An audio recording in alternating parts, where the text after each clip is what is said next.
feel the same when you love what we hate. We lie, but we know we can't. Why do it doesn't? Hello everyone, welcome back to our channel Neha Navneet. कैसे हैं आप सभी? उम्मीद करती हूँ आप सभी अच्छे होंगे, सुरक्षित होंगे और आप लोग की ढेर सारी ब्लेसिंग्स से हम लोग भी बहुत अच्छे हैं। इस कंडीशन तक नीतू की सिचुएशन पहुंच चुकी थी, लेकिन इस सब में एक गलती कहाँ पे हुई? जो वो लड़की के साथ ये दिखाने गई थी ना, उसने एक मिस्टेक किया। रिपोर्ट जो है वो 24 आवर के अंदर आ जाता है। रिपोर्ट आ चुका था, उसको पता लग गया था। शायद उसका कोई रिलेटिव था या उसके कुछ जान पहचान के कोई एक डॉक्टर था जो एमआरआई जिसने किया था, एमआरआई उसने इसको बता रखा था। वो गलती क्या करती है, ना तो इस कंडीशन के बारे में नीतू को बताती है और ना ही घर में इन्फॉर्म करती है। हम में से किसी को भी कुछ नहीं बताती है और इवन हम लोग भी उसको नहीं जानते हैं। हम तो कई बार गए नीतू के पीजी में, बट उससे कभी मिले नहीं, कभी ये जान पहचान नहीं कराई, ना कभी मम्मी से बात की। और जब उस लड़की को इस सिचुएशन के बारे में पता लगा तो उसको बताना चाहिए था, या तो आखिर लास्ट में 3-4 दिन बाद ही सही, लेकिन नीतू को बताई वो तो या तो उसी को बता देती कि हाँ तुम्हारा ऐसा ऐसा सिचुएशन है, तुम या तो घर चली जाओ या तो अपने बहन को बुला लो या तो बहन के पास चली जाओ, लेकिन तुम्हारा ये सिचुएशन। या तो बोलती कि तुम अपनी मम्मी से या पापा से किसी से बात करा दो। उसने ऐसा कुछ भी नहीं बोला, तो उसने पता नहीं क्यों 3-4 दिन 5 दिन का समय क्यों लिया, क्योंकि नीतू के पास बिल्कुल समय नहीं था। जैसे ही डॉक्टर हम लोग को बताता है कि इतना गंभीर सिचुएशन है, वैसे ही हम लोग पापा को कॉल करते हैं कि ऐसी ऐसी वाली सिचुएशन है, कंडीशन है, इसको ऑपरेशन करवाना पड़ेगा क्योंकि डॉक्टर बोला है, इसके अलावा कोई और ऑप्शन नहीं है। उस दिन जो हमारे घर का कंडीशन था ना, और उस दिन जो हमारे मतलब सारे लोगों की जो माथे के अंदर सन्नाटा सा छाया ना, तो समझिए वो इमोशन हम यहाँ बयान नहीं कर सकते। वो ऐसी कंडीशन थी। उसके बाद इसके साथ एक चीज और होने लगा था जो ठीक नहीं था। जैसे ये चलती थी,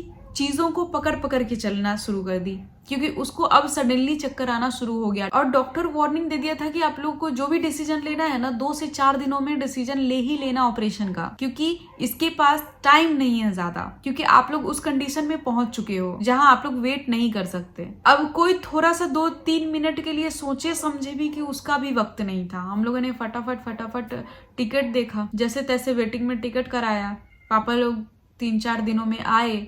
तब तक इस 3-4 दिन के बीच में हम लोग एक और डॉक्टर से कंसल्ट किए, वहाँ भी उसकी ओपिनियन पूछे, वहाँ भी एमआरआई टेस्ट जो था वो उसको दिखाए कि देखिए इसमें क्या। उसने भी सेम बात बोली कि जो भी है आप 3 से 4 दिनों में अपना डिसीजन ले लो ऑपरेशन का, वही सबसे अच्छा बेस्ट है, क्योंकि उसके अलावा कोई ऑप्शन नहीं है। पापा आए। अब क्या है ना, हम मिडिल क्लास वालों के लिए कि एक चीज करने के लिए हमें सोचना पड़ता है कि कैसे कैसे सब सारी व्यवस्थाएं की जाएगी। एक तो इतना बड़ा प्रॉब्लम से कभी सामना हुआ नहीं, और सडनली जब ऐसा कुछ हुआ तो ये चीज सुन के होश उड़ गया था, होश गायब था कि कैसे करें। लेकिन डॉक्टर ये भी बोल दिया था कि आपके पास ज्यादा टाइम नहीं है, तो हम लोग को डिसीजन भी लेना था उसी दौरान। पापा लोग के आने के बाद हम लोग एक बार एम्स में ट्राई किए। एम्स में एक सोर्स निकला, उनके थ्रू गए, तो वहां पे हम लोग को डॉक्टर से मिलने तक का तो सुविधा मिल गया, लेकिन उसके बाद आई ऑपरेशन की सुविधा, जो टाइम हम लोग को बहुत लंबा मिला, लगभग 8 महीने बाद का, और हम लोग के पास 8 दिन का भी वक्त नहीं था। हम लोगों ने फिर डिसीजन लिया कि अब हमारे पास कोई ऑप्शन नहीं है, चलो प्राइवेट में करवा लेते हैं, क्योंकि जान बची तो लाख उपाय।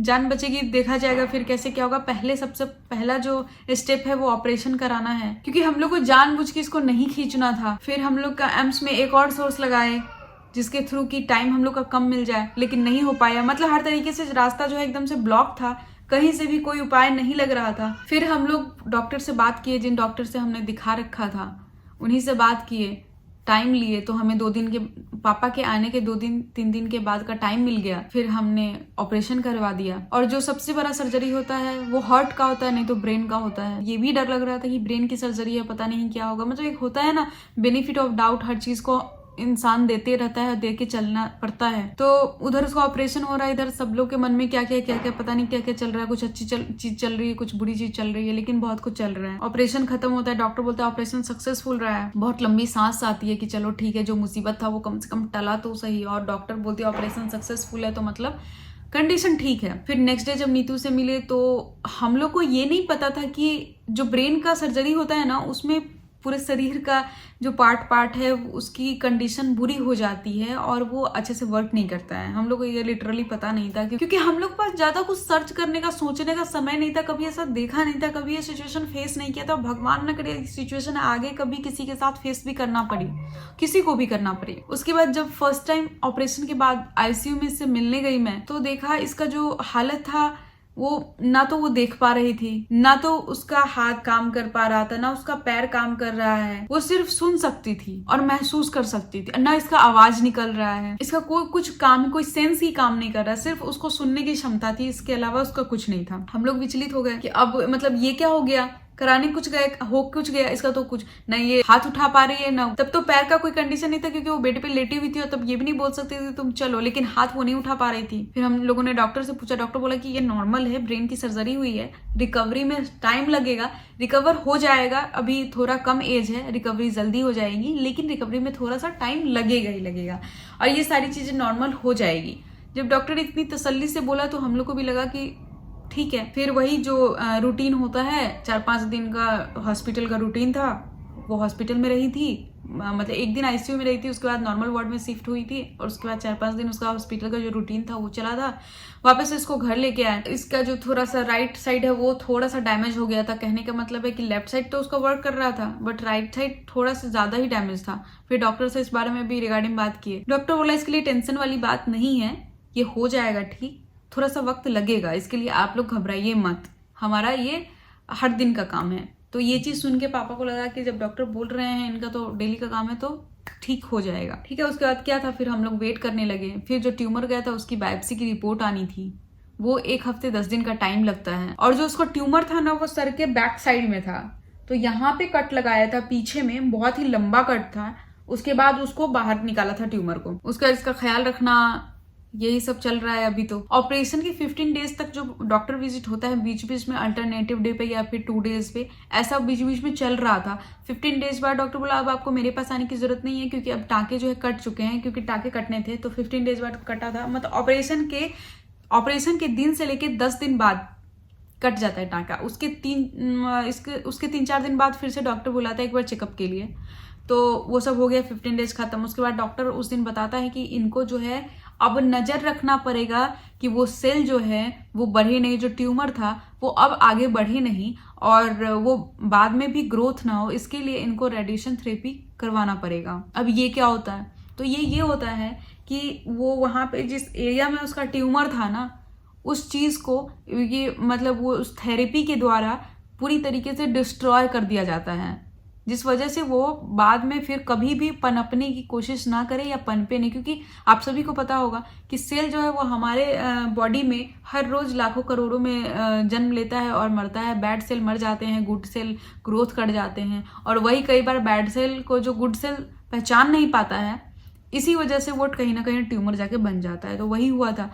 बट अब जो है अगेन वहां पे बैड सेल का ग्रोथ ना हो, इसीलिए रेडिएशन थेरेपी देना पड़ेगा। अब ये इस थेरेपी के लिए हमें अगेन एम्स में गए, हम वहां पे जाके अपॉइंटमेंट की कोशिश की कि हमें मिल जाए, यहाँ पे हो जाए तो बेहतर है। फिर वहां पे पहले जिनके सोर्स के थ्रू गए थे उसी सोर्स के थ्रू अगेन गए, तो हमें टाइम मिला, लेकिन वो भी लंबा मिला जिसमें हम लोग बिल्कुल वेट नहीं कर सकते। क्योंकि डॉक्टर क्लियरली ये बोल चुके थे जिन्होंने ऑपरेशन किया था कि ऑपरेशन के 45 डेज के बाद रेडिएशन थेरेपी जरूरी है, नहीं तो वो पनपना शुरू हो सकता है, इसके 95% चांसेस हैं। तो अब हम लोग यहाँ भी वेट नहीं कर सकते, तो अब हमें अगला स्टेप लेना पड़ेगा। डेट तो मिल गई है, डेट कम भी हो गया है, लेकिन वहां इतना पॉपुलेशन ही है, वहां पे डेली मारामारी है और डेली मतलब लाखों करोड़ों में लोग वहां भरे होते हैं। जब हम लोग वहां गए और वहां की कंडीशन देखे, हम बोले बाप रे, लोग वेट करते हैं लिटरली। अगर 2 दिन बाद का समय है तो 2 दिन तक लोग वहीं पे वेट करते रहते हैं। ऐसी कंडीशन एम्स दिल्ली की है। अब क्योंकि उसमें इलाज भी अच्छा होता है और प्राइस भी थोड़ा रिजनेबल रहता है कंपेयर टू प्राइवेट में तो कितना का कितना लेता है। जैसे हम लोगों ने ऑपरेशन ही कराया, 10,000 का बेड बताया, लास्ट में जब बिल दिया तो 15,000 का बेड लगा दिया। अब ये सिचुएशन, ये कंडीशन में तो आप मोलतोल भी नहीं कर सकते ना कि भाई इतना बात किए। ये तो कोई भी आदमी जब हॉस्पिटल जाता है तो कोई अच्छे मूड में जाता नहीं है, मुसीबत से जाता है और वहां से कोशिश करता है कि हम जल्दी जल्दी वापस आ जाए, अपने घर पे आ जाए, सब कुछ ठीक हो जाए। एम्स में इसीलिए गए थे कि थोड़ा सा प्राइस भी लो रहेगा, प्राइस भी रीजनेबल रहेगा और डॉक्टर भी अच्छे मिलेंगे, इलाज भी अच्छा हो जाएगा। यहाँ पे रेडिएशन थेरेपी का भी समय जो दिया हम लोग को वो मार्च एंड का दिया, उतना दिन हम लोग वेट नहीं कर सकते। फिर हम लोगों ने रिक्वेस्ट करके जनवरी का करवा लिया था, बट फिर भी तो इस बीच में 2 महीने का समय है और डॉक्टर जो है वो बोल दिए थे कि 42 डेज में आपको कराना पड़ेगा, स्टार्ट कर दीजिएगा तभी ठीक है, नहीं तो क्या पता दूसरा मुसीबत भी दस्तक दे दे आपके दरवाजे पे। तो फिर और कोई ऑप्शन बचा नहीं है, तो अब दूसरी जगह हम लोग देखेंगे कि कहाँ पे हम लोग इसका इलाज करवा सकते हैं जल्दी से जल्दी, एज सुन एज पॉसिबल, कि इसके लिए भी ठीक हो। और जिस दिन ऑपरेशन हुआ उससे आज तक की कंडीशन में बहुत बेटर है, अब बोल पाती है, उतना क्लियरली तो नहीं लेकिन बहुत ज्यादा अच्छे से बोल लेती है, अब फोन पे बात कर लेती है, कर पाती है। फिर उसका जो राइट साइड है वो भी थोड़ा बहुत ठीक हुआ, पहले 2 लोगों के सपोर्ट से चलना पड़ता था, अब एक सिंगल लोग के सपोर्ट से चलना पड़ता है। ऐसे खड़ा कर दो कि तुम खड़ा हो रहो, कोई तुम्हें पकड़ा नहीं है तो अपना ध्यान से खड़ी रहना, गिरना मत, तो वो खुद में खड़ी भी रहती है, खुद के बल लगा के। कोशिश तो काफी करती है खुद से, हर कोई करता है यार, हर कोई करता है कि हम किसी और पे निर्भर ना रहे हर चीज के लिए। तो अभी ऐसी सिचुएशन थी, अब ऐसी सिचुएशन में तो हम कैसे ही वीडियो बनाते और कैसे ही आप लोगों के साथ शेयर करते। अब पता नहीं था कि हंसी खुशी का दिन चल रहा है और कौन सा मुसीबत जो है वो हमारे दरवाजे पे 3 साल 4 साल पहले से दस्तक दे रही है और इसका भनक कानो कान नहीं है हम लोग। और इसको माइग्रेन का भी प्रॉब्लम नहीं था, माइग्रेन का भी होता है तो 10 दिन में 15 दिन 20 दिन में ऐसे सर दर्द करता है, जो CT स्कैन करवाते रहे और पता लगाते रहे कि क्या है जो इस माइग्रेन हो रहा है, क्या है जो सर इतना दुख रहा है। तो ऐसा कुछ था ही नहीं, बहुत नॉर्मल थी। हाँ, थोड़ा सा इसको साइनस का दिक्कत था, जैसे ही सर्दी शुरू होती वैसे इसको सर्दी खांसी और दम फूलना ये सब हो जाता था, लेकिन ये नॉर्मल ही है यार, ये तो हर किसी को होता है, मतलब मौसम चेंजेस की वजह से सर्दी खांसी तो नॉर्मल ही है। तो कुछ ऐसा सिम्टम नहीं लगा जिससे डॉक्टर के पास दौड़ना पड़े, यही कंडीशन थी। तो इसी वजह से हम लोग जो है वीडियो कंटिन्यू नहीं कर पा रहे थे। और आप लोग का भी क्वेश्चन था कि दीदी आपकी सिस्टर को क्या हुआ, तो यही ब्रेन ट्यूमर था जिसकी सर्जरी हुई है। और अभी भी थोड़ा फैमिली में भागम दौड़ लगा हुआ है, क्योंकि अभी थोड़ा सा थेरेपी वगैरह का भी एक वे पता चल जाए कि कैसे कराना है और कहाँ पे होगा तो थोड़ा ठीक होगा। एम्स का हम लोग वेट नहीं कर सकते इतना, आगे जब कभी जरूरत हुआ तो ये डेट भी हम लोग रिजर्व रखे हुए हैं। आगे कभी अगर लगेगा कि उधर चल रहा है, अब इधर हम लोग मूव कर सकते हैं तो ऑब्वियसली कर जाएंगे, लेकिन अभी फिलहाल नहीं हो रहा है, तो अभी हम लोग दूसरा ऑप्शन ही चूज करेंगे, देखते हैं। तो वो अपडेट आपको नेक्स्ट वीडियो में मिल जाएगा। होपफुली आपको हमारे वीडियोस एंड ब्लॉग्स पसंद आते होंगे, अगर पसंद आते हो तो please do like share and subscribe, मेरे चैनल को सब्सक्राइब करके अच्छे कमेंट्स कर दीजिएगा। और प्लीज मेरे बहन के लिए प्रे कीजिएगा, उसको गुड विशेस दीजिएगा कि वो जल्दी से जल्दी रिकवर होके और मेरे व्लॉग के थ्रू आप लोगों से जल्दी मिले और अच्छे से हाय हेलो करे आप लोगों के साथ। और उसकी जुबानी वो क्या फील की उस दौरान, किस कंडीशन में थी, क्या हालात थे, वो क्या सरवाइव कर रही थी अंदर में, कितना वो स्ट्रगल कर रही थी खुद से, ये सब कुछ जो है आप लोगों के साथ शेयर करे। तो ये होप कीजिएगा एंड गुड विशेस दीजिएगा उसको, ताकि वो जल्दी से जल्दी रिकवर हो जाए। और वीडियो एंड करने से पहले मैं एक चीज बोलना चाहूंगी, जो लोग भी अकेले रह के पढ़ते हो, बाहर रहते हो ना, वो फैमिली के किसी न किसी पर्सन को अपना हर कंडीशन शेयर करो। इससे ये होता है कि आपको अच्छा व्यक्ति मिला बाहर, अच्छी बात है, लेकिन अगर आपको बुरा व्यक्ति मिल गया ना तो सब तहस नहस उड़ जाता है, सब खराब हो जाएगा। और आपके खुद के परिवार को आपकी कंडीशन के बारे में कुछ पता नहीं होता है, और आपका फैमिली वही स्टोरी सुनता है जो पूरी दुनिया सुनता है। एक्चुअली उसको वो नहीं सुनना चाहिए, आपके फैमिली को स्टोरी बतानी चाहिए। तो आपकी फैमिली को पता होगा तभी तो, या आपकी फैमिली को पहले से पता होगा तो हो सकता है आपके ऊपर आने वाली मुसीबत को वो पहले ही रोक दे। इसलिए किसी न किसी एक पर्सन से, चाहे वो आपकी मम्मी हो, पापा हो, या घर के फैमिली का कोई भी मेंबर हो, हर सिचुएशन शेयर करो। ऐसे बातों बातों में नॉर्मली शेयर कर दो कि हाँ ऐसा हुआ ऐसा हुआ ऐसा हुआ। इससे आपको सुविधा मिलेगा, क्योंकि बाहर में लोगों को नहीं पहचान सकते कि किसके चेहरे पे क्या है और किसके चेहरे के पीछे क्या है।